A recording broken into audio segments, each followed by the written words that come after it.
José Domingo Pérez interrogó en la sede del Tribunal Constitucional al señor José Luis Sardón, ex vicepresidente del Tribunal Constitucional. ¿Qué tiene que ver esto con Gustavo Gorriti? Vamos a enterarnos ahora con nuestro primer invitado, el señor en cuestión, José Luis Sardón, ex vicepresidente del Tribunal Constitucional. José Luis, buenas noches, gracias por acompañarnos. Encantado. Bueno, lo dicho por el señor Villanueva involucra básicamente casos relacionados con Lavajato, con el caso Cócteles, están un poco más actualizados, digamos, ¿no? Pero el caso puntual que involucra a tu persona, con el fiscal José Domingo Pérez y el señor Gustavo Gorriti, va hasta el año 2019. ¿Por qué fuiste interrogado en la sede del Tribunal Constitucional?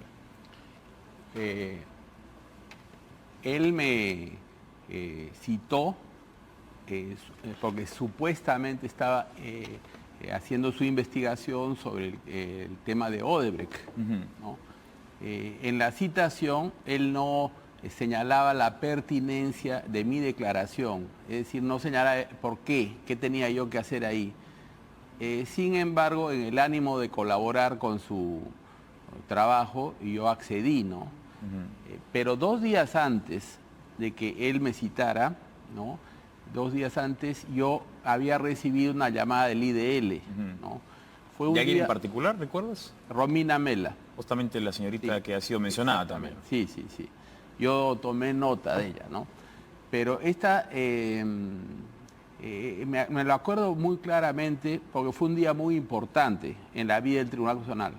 En la mañana, la llamada de ella fue alrededor de las 2 de la tarde, pero en la mañana, a golpe de 10 de la mañana más o menos, había habido la elección del presidente del Tribunal Constitucional. El presidente del Tribunal Constitucional se elige cada 2 años. En ese momento el presidente era el doctor Ernesto Blume. Entonces ocurrió pues una situación muy sui generis, diría yo. El doctor Blume empezó la sesión explicando que había la norma no escrita de que debía ser presidente el doctor Ferrero, Augusto Ferrero, porque era el único que tenía mandato vigente, ¿no? Y bueno, yo pensé que todos iban a asentir, ¿no? Y cuál no sería mi gran sorpresa cuando de pronto el doctor Carlos Ramos, ¿no? Lanzó la candidatura del doctor Eloy Espinosa Saldaña, ¿no? Y dijo que esa era la norma de la que había hablado pues Blume no estaba escrita, en fin, la relativizó, ¿no? Y lanzó la candidatura de doctor Espinosa Saldaña. Frente a eso, el doctor Ferrero retiró su candidatura y dijo que si algunos colegas pues tenían esta idea de que no era esa la norma que había que respetar, en ese caso él prefería lanzarla a la doctora Marianela Ledesma, ¿no? Entonces, en ese trance en el que la persona por la que yo pensaba votar, porque era Ferrero, la lanza a Ledesma, en lo que a mí respecta, yo decidí apoyar a Ledesma. Y lo mismo entiendo que hizo Blume, y la propia Ledesma aceptó la candidatura. O sea, ella dijo que las palabras que había dicho Ferrero, ¿no? Ferrero había dicho que ya era hora que una mujer sea presidenta del tribunal. ¿Cómo se relaciona eso con la investigación o con ya, entonces, bueno, la cuestión es que salió elegida Ledesma, yo diría sorpresivamente, en lo que a mí respecta, el presidente debía ser Ferrero, pero parece que en otros colegas ya tenían pensado que fuera Espinosa Saldaña. Entonces, poco después de ese evento, ¿no? Recibí la llamada del IDL en un tono molesto. La señora, Romina Mela, por alguna razón estaba molesta, ¿no? Y yo sospecho, no me consta, pero sospecho que estaba al tanto de lo que acababa de ocurrir y quería una represalia conmigo, ¿no? ¿Por qué ella estaría disconforme con la elección del presidente del Tribunal Constitucional? No le gustaría, pues, que no se hubiera elegido al candidato que ellos querían, ¿no? Supongo, ¿no? No sé por qué pasó. Pero bueno, la cuestión es que el tono era un tono inquisitivo, era un tono molesto, agresivo, ¿no? Que yo lo toleré hasta cierto punto, ¿no? Porque en algún momento yo la tuve que parar. Y ella es la que menciona tu participación en la Asociación Reflexión Democrática. Así es, era una entrevista sobre la Asociación Reflexión Democrática. ¿no? Recuerdo yo que hacia el final de la conversación, ella me dijo que qué intereses tenían los empresarios que habían apoyado a Reflexión Democrática. Hay que mencionar qué cosa es Reflexión Reflexión Democrática. era una ONG que habíamos creado el año 2004, o sea, en ese momento ya tenía 15 años, yo ya no tenía nada que ver con Reflexión. Cuando yo entré al tribunal me desligué totalmente de todas las actividades que tenía, ¿no? Sí. Incluyendo Reflexión. ¿Qué hacía esta ONG? La Reflexión Democrática nació para hacer seguimiento al Congreso, hacía un boletín de las leyes en camino, ¿no? Y también hizo algún libro, radiografía del Congreso, me acuerdo. El director ejecutivo era Pepe Eliche, ¿no? Y bueno, también hizo un programa de apoyo a algunos candidatos, ¿ya? Pero no lo seleccionó el directorio de Reflexión, sino lo seleccionó un jurado de rectores, ¿no? Bueno, entonces, la cuestión es que fue una entrevista media tensa, ¿no? Pero pasaban los días y no la publicaba el IDL, no publicaba. Y más bien lo que sí recibí fue la citación de Pérez. Entonces, al cabo de 2 semanas que tuve la reunión con Pérez, ¿no? Con Romina. Con José Domingo Pérez, no. Primero fue con la IDL. Primero fue el IDL, después vino la citación de Pérez, 2 días después, y 2 semanas después fue ya la reunión con Pérez, ¿no?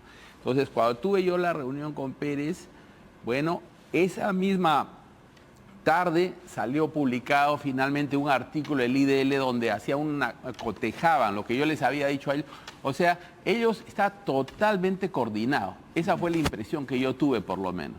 Pero, ¿qué cosa fue lo que decía este artículo? Eso decía Sardón en contradicción, ¿no? ¿Cuál era la contradicción? Específicamente, creo, hasta donde recuerdo, era el tema de Confiep, ¿no? Los miembros del directorio no estábamos en el seguimiento de qué donaciones se recibían, eso no era nuestro rol. Nuestro rol era decir qué programas se hacían, ¿no? Qué rectores se convocaba, eso era nuestro rol. Entonces, yo no recuerdo nada específico sobre Confiep. Yo creo que la hipótesis del fiscal, ¿no? Era que la donación que había dado Confiep, que sí nos preocupaba a nosotros que estuviera dentro de los límites de la ley de partidos. La ley de partidos fue el 2003 y estableció un límite a las donaciones. Entonces sí nos preocupamos de que estuviera dentro de ese límite. Creo que ellos sospechan de que esa donación en realidad era dinero de Odebrecht. Eso creo que es la hipótesis. Nunca me lo dijo con claridad, pero de todo lo que yo he leído entiendo que esa es la sospecha de ellos. Y después de la interrogación que hubo con José Domingo Pérez, ¿qué sucedió? Eso fue lo más grave, porque la reunión con Pérez fue una reunión muy larga, de más de 2 horas, ¿no? Y yo me quedé con la impresión porque le había contado todo lo que yo sabía del asunto, ¿no? Y no había nada malo, al contrario, me parecía que se había hecho una buena labor en eso. Y me voy enterando que él había bajado las gradas de la sala del pleno del tribunal y ahí en la puerta del Tribunal Constitucional había dado una conferencia de prensa a un montón de medios donde daba su versión de las cosas que yo le había dicho. Distorsionando las cosas que yo le había hecho. Entonces violaba la reserva de la investigación y por otro lado actuaba maliciosamente, porque no estaba diciendo todo lo que yo le había dicho. Por ejemplo, yo le expliqué que se había apoyado a más de 20 candidatos. Yo no me acordaba el número exacto, pero habían sido 24 candidatos. ¿Para qué elección? Para la elección del 2011 o del 2006, no recuerdo. Fueron 2 veces que se hizo el programa, pero fue muy parecido. Entonces eran 20 y tantos. Pero él se refirió a los fujimoristas, que era 1/3 en la elección del 2011, fueron 8. De los 24, 8 eran fujimoristas. Eran 8 fujimoristas, pero eran 16 no fujimoristas que también se apoyó. O sea, ¿pretendía el señor unirte a ti con Keiko Fujimori? Así es, quería desacreditarme. Lo que él quería era, y no solamente se lanzó contra mí, dicho sea de paso, también se lanzaron contra Carlos Ramos. El habeas corpus de Keiko Fujimori había sido resuelto en noviembre, todo esto pasó en diciembre. Entonces ellos querían deslegitimar mi voto, ¿no? Lo que hicieron fue un acto de bullying, ¿no? Echándome encima a la gente, porque esto, por supuesto, esa tarde, esa noche, generó una ola de indignación, ¿no? De insultos, de agravios e inclusive de amenazas de marchas contra mi casa, ¿no? Contra mi vivienda.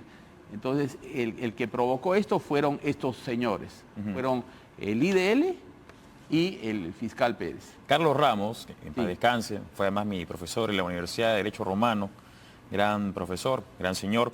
Él sostenía, ¿no?, que decía, sospecho que eso es una represalia tanto a su persona, a ti y también a Ernesto Blume, porque creo que a él se le inventó una reunión que había tenido presuntamente con la abogada de Keiko Fujimori. ¿Tú crees que fue verdaderamente una represalia? Por supuesto, ¿no? ¿Y cuál sería el interés por parte de estos señores en buscar una venganza, una represalia? Si presuntamente los fiscales y los jueces tienen que ser imparciales. Ellos, yo creo que se ven a sí mismos como los ángeles exterminadores de la corrupción. Entonces, todos los que no coinciden con sus ideas son corruptos. No se refieren como equivocados, sino como corruptos. Desacreditan hacia la gente. Ese es su punto de vista de lo una que yo superioridad moral. captar. Se sienten moralmente superiores, ¿no?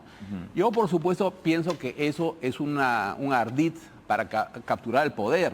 Lo que quieren es el poder y quieren todo el poder. O sea, no son demócratas, no son tolerantes, ¿no? No entienden que puede haber puntos de vista distintos, que la aproximación a la verdad siempre es parcial. No entienden. Ellos creen que son los dueños de la verdad.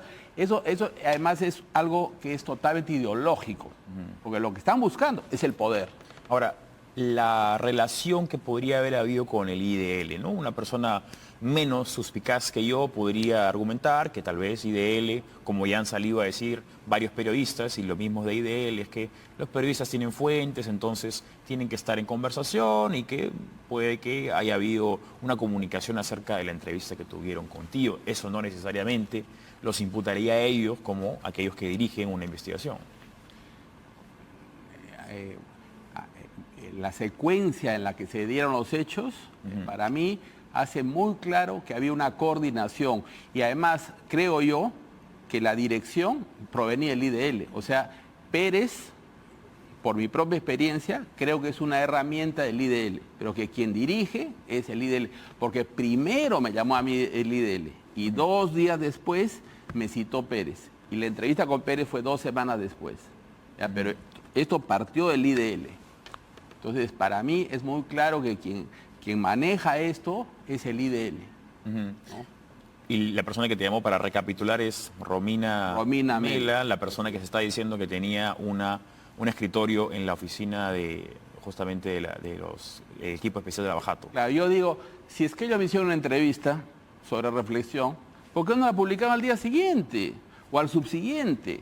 ¿Por qué estuvieron guardándola, esperando, ¿no?, para luego contrastar con mi declaración, a ver si había dicho exactamente lo mismo, ¿no? Ahora, tú presentaste una queja, una queja porque te pareció que el comportamiento de los fiscales había sido irregular, ¿no? Así es. ¿En qué va? Ahí tenemos la queja en pantalla justamente. ¿Eso cuándo fue? ¿En 2020? En enero, al mes, un poco menos de un mes, ¿no? Porque la entrevista con Pérez debe haber sido el 16 de diciembre del 2019, si no me equivoco, y esto fue el 9 de enero, o sea, las 2 o 3 semanas. Se la presentas a la Autoridad Nacional de Control. Así es, a la Autoridad Nacional de Control. Esta era la vía más ortodoxa para expresar mi molestia, ¿no?, mi protesta por lo que habían hecho, ¿no? Entonces yo presenté una queja funcional, ¿no? Y la verdad, yo veo con preocupación que se está acercando la prescripción y no la han resuelto. Yo espero que el señor Fernández Gerí, que está a cargo ahora, resuelva mi queja.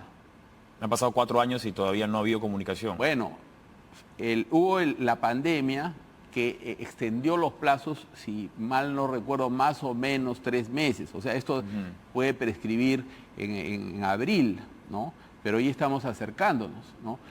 Recién en agosto del año pasado, en agosto del 2023, llegó a mi casa la notificación, la información de que habían abierto la investigación. O sea, se había cerrado la etapa preliminar y empezaba la etapa ya definitiva. Pero ya deberían resolver. Espero que resuelva y que, por supuesto, me den la razón porque está totalmente acreditado, ¿no? Bien, en el 2022 hubo una entrevista a José Domingo Pérez y él decía en ese entonces que temía que iba a ser incluido en causa por instigación al suicidio de Alan García por comentarios que tú habías dicho. ¿Recuerdas qué comentarios fueron los que invitaron a que ese señor pensara que iba a ser incluido? Yo no me refería a él. Él se ha dado por aludido. Lo que pasó fue lo siguiente. Recuerdo claramente una ponencia de la doctora Ledesma referida, si no me equivoco, a los dinámicos del centro o a alguien de Huancayo, a una banda de asaltantes que habían presentado un habeas corpus, quejándose de que los habían mostrado a la prensa con chalecos, todos los habían detenido, los habían mostrado pues ya como sin un juicio. O sea, los habían detenido y los habían mostrado a la prensa, como que ya fueran definitivamente culpables. Entonces ellos decían que la Constitución dice que hay que presumir la inocencia, ¿no? Y que no se puede presentar como culpables a gente que no tiene una sentencia firme. Entonces, cuando yo leí la ponencia de Ledesma, yo dije, tienes razón. Y fui a la sesión del Pleno y le dije, voy a apoyar tu ponencia. Y todos lo iban a apoyar. Ahora yo dije, yo considero que habiendo ocurrido lo que ha ocurrido con el 2 veces expresidente constitucional de la República, Alan García, que también se lo quiso exhibir como culpable, ¿no?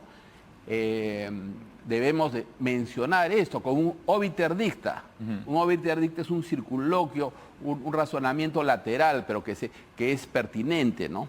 Ahora, 2 años después, con la información que va saliendo cada día más, ¿crees que sí hay responsabilidad por parte del equipo especial Lavajato por la muerte de Alan García? Por supuesto que la hay, porque cuando el representante del Ministerio Público tocó la puerta de la casa de Alan García, estaba acompañado de medios de comunicación. Entonces, ¿cómo sabían los medios de comunicación esto? Si tenía que ser algo completamente reservado. Iban a hacer un show, iban a vejar a Alan García, ¿no? Él se dio cuenta, por supuesto. Entonces, yo sugerí que se incluyera eso en la sentencia.